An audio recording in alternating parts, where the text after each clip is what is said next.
Assalamualaikum warahmatullahi wabarakatuh. Balik lagi sama aku Citra. Di video kali ini aku mau sharing-sharing tentang macam-macam kain yang aku suka. Di sini aku mau sharingnya berdasarkan pengalaman aku dan berdasarkan yang aku tahu. Kalau misalnya teman-teman mau nambahin, boleh banget sharing-sharing nanti di kolom komentar. Atau misalnya ada yang aku sampaikan salah dan ada kekurangan, boleh banget teman-teman koreksi juga di kolom komentar.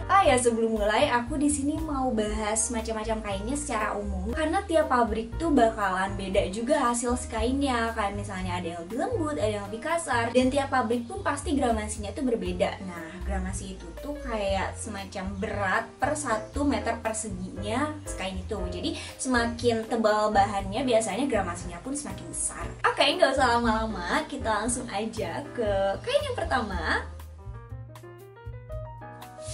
Oke, yang pertama teman-teman bisa nebak apa? Yup, linen. Aku suka banget sama bahan linen karena dia itu memiliki karakteristik yang kainnya tuh berserat dan dia juga halus. Sebenarnya dia tuh punya keunikan. Jadi pertama-pertama tuh kayak masih ada lapisan kayak waxnya gitu kali ya. Jadi agak kaku. Tapi semakin lama kita cuci itu bakalan semakin lembut dan semakin enak banget buat dipakai. Nah, itu salah satu yang aku suka juga dari linen. Selain itu, menurut aku kain linen itu terlihat lebih natural dan juga lebih elegan. Dan setahu aku kain linen ini tuh termasuk salah satu kain yang ramah lingkungan karena dia tuh tahan lama dan juga terbuat dari serat tumbuhan. Jadi nggak mengandung mikroplastik. Tapi kain linen ini juga memiliki beberapa kekurangan. Sebenarnya nggak cuma kain linen ya, semua kain pasti memiliki kelebihan dan kekurangannya masing-masing. Nah, kalau kain linen ini kekurangannya, bahan linen ini mudah kusut. Yup, kayaknya udah jadi rahasia umum kalau bahan linen itu mudah kusut, atau lebih tepatnya kayak kain dengan serat alami itu bakalan lebih cepat kusut karena ya itu dia tidak mengandung mikroplastik. Kayak kusutnya tuh tetap estetik gitu teman-teman. Dan kalau misalnya disetrika tuh kayak nggak akan licin 100% gitu, kecuali teman-teman expert dalam penyetrikaan. Buat aku pribadi, aku udah berusaha semaksimal mungkin buat dia rapi dan tidak kusut. Kalau misalnya dia tetap kusut, ya udah, gak mungkin kan setiap hari kayak duduk manis doang, pasti kayak jalan lincah dan lain-lain. Dan bahan linen itu tuh menurut aku cenderung lebih mahal harganya dibandingkan bahan-bahan yang lain. Oh ya, by the way, linen ini juga banyak banget macamnya ya. Kayak misalnya di sini nih, memiliki serat yang berbeda. Ini linen rami, yang ini linen biasa aja.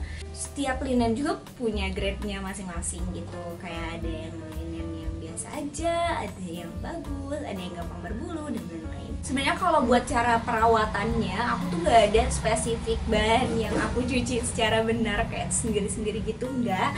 Aku semuanya dimasukin ke mesin cuci. Tapi kalau misalnya teman-teman pengen kayak mencuci baju-baju teman sesuai dengan bahannya, ini aku punya cara mencuci perawatan linen berdasarkan womantalk.com. Dia itu pertama katanya cuci dengan air dingin supaya tidak susut dan tidak cepat pudar. Terus pakai softener, jangan cuci bersamaan dengan bahan yang berat karena seratnya tuh bakalan cepat rusak kalau misalnya sama yang berat. Contohnya kain yang berat tuh kayak jeans. Terus kalau misalnya cucinya pakai tangan, hindari memerasnya terlalu keras karena itu bisa membuat kainnya terlihat lebih kusam. Lalu hindari pemakaian pengering, diangin-angin aja di tempat yang teduh. Dan lebih baik pakai steamer, jadi kayak setrika yang ada uapnya gitu loh. Dia bakalan lebih awet kayak gitu. Kata womantalk.com. Next, di sini ada jenis kain katun, tapi yang di sini yang aku maksud adalah kain katun 100%. Jadi yang mirip kapas gitu. Yang kayak gini, bentukannya tuh kayak tipis dan lembut, halus. Yang suka yang kayak gini karena terlihat lebih natural lagi-lagi dan elegan. Disclaimer dulu, jadi hampir semua bahan yang ada di pasaran tuh emang jenisnya tuh katun. Misalnya ada katun Jepang, katun Ima, katun impor, ada katun voile dan lain-lain. Sebenarnya itu tuh sama-sama katun, cuman emang beda aja cara pengolahannya, beda pabriknya juga, beda merek dagangnya juga. Di sini yang aku maksud adalah kayak gini, jadi dia tuh tipis, lembut, halus.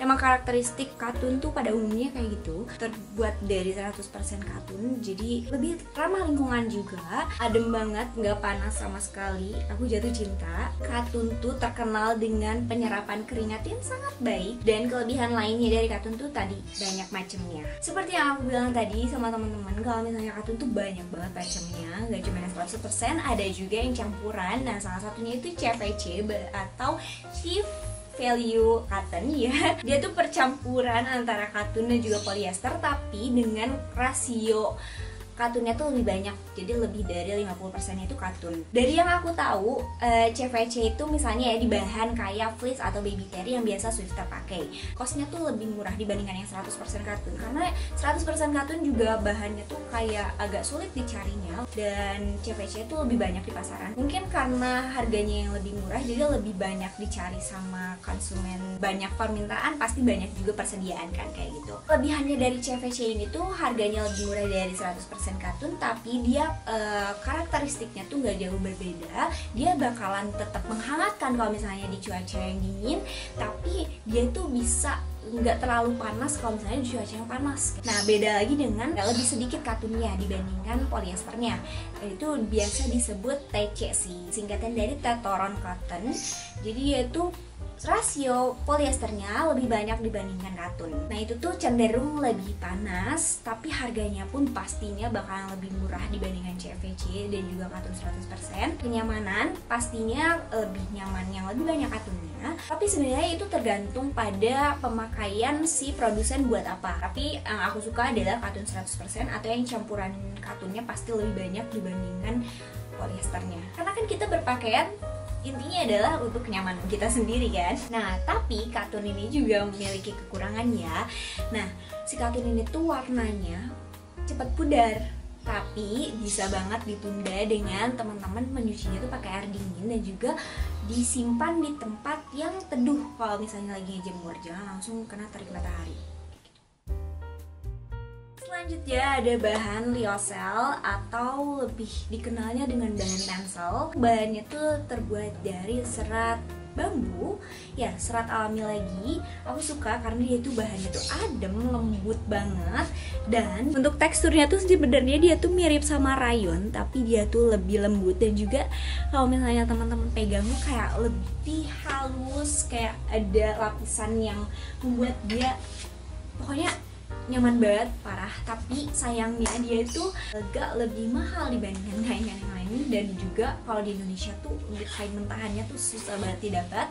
Kalaupun ada pasti mahal. Tapi ada juga yang lyocell blend, kayak misalnya ini, dia tuh perpaduan lyocell dan shell. Aku nggak tahu bahan shell itu apa, tapi ini jelas dia sama-sama adem. Dia lebih mirip kayak katun sih sebenarnya, tapi dia ternyata lebih dari lyocell juga.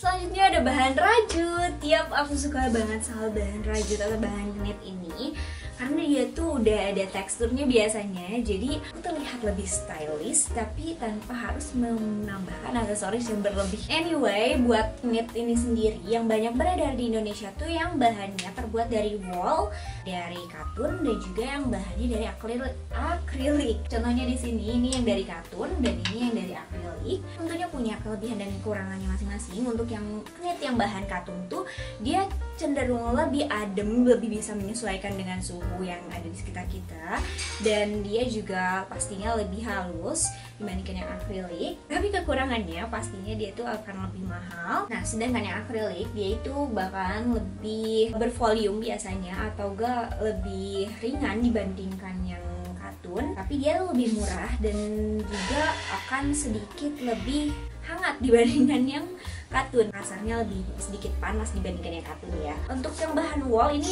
wool blend, campuran wool dan polyester. Kalau wool tuh cenderung ada sensasi sedikit gatalnya. Biasanya kalau bahan wool ada lapisannya lagi sih, atau kayak di blend kayak gini. Aku suka bahan knit karena dia itu tebel, jadi buat menutupi siluet badan aku yang kecil itu cocok banget. Dan aku tuh anaknya suka kedinginan, jadi aku emang suka pakai baju yang agak menghangatkan seperti ini. Tapi bahan knit ini juga memiliki kekurangan, yaitu karena dia tuh biasanya lebih bervolume, jadi kurang travel friendly. Tapi buat aku itu nggak masalah, kalau travel kan bisa banget ya pakai bahan-bahan yang tipis saja. Buat di negara Indonesia ini kan dari musim dingin, jadi pakai buat sehari-hari aja. Selanjutnya ada bahan yang mungkin udah nggak asing banget sama teman-teman, yaitu itu bahan rayon. Ya aku juga suka sama bahan ini karena dia tuh kayak adem, lembut, gampang menyerap keringat, tapi sayangnya biasanya gampang kusut. Dan rayon juga pasti tentu banyak jenisnya, kayak misalnya ini aku lagi pakai rayon twill, ada yang rayon biasa, yang rayon lokal, ada juga yang rayon crinkle. Kalau yang rayon crinkle tuh dia kayak ada teksturnya gini. Aku suka banget sama bahan rayon crinkle, terutama karena dia tuh kayak kalaupun kusut gak terlalu kelihatan. Pokoknya aku suka sama bahan rayon, tapi ya gampang kusut aja. Next, ada bahan silk. Yup, ini tuh jenis kain yang mudah banget dikenali karena dia tuh punya karakteristik yang memiliki kilapan gitu di kainnya. Yang aku suka tuh yang bahan satinnya tuh atau silknya tuh gak terlalu tebal, jadi tipis gini aja, kayak tuh, kayak jadi lebih jatuh dan ke badannya pun lebih enak dipakainya.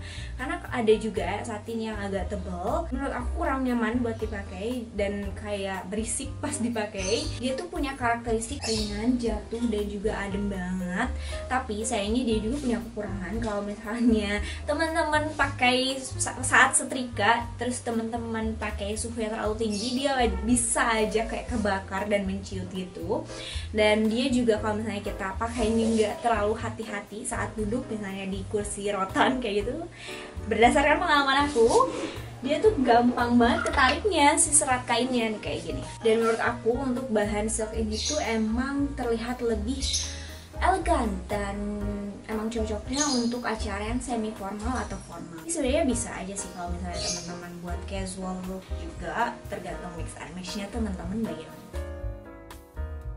So yeah, I think that's it buat macam-macam kain yang aku suka. Kalau misalnya teman-teman mau nambahin atau mau ngoreksi, boleh banget di kolom komentar, kita sharing-sharing aja. Dan boleh banget teman-teman sharing jenis kain yang teman-teman suka yang gak ada di sini, dan tulis karakteristiknya kayak gimana biar kita sama-sama belajar. So ya, semoga teman-teman suka dan enjoy nontonnya. Makasih banyak udah mampir di sini dan udah stay sampai saat ini. And yeah, see you on my next video. Wassalamualaikum warahmatullahi wabarakatuh. Bye.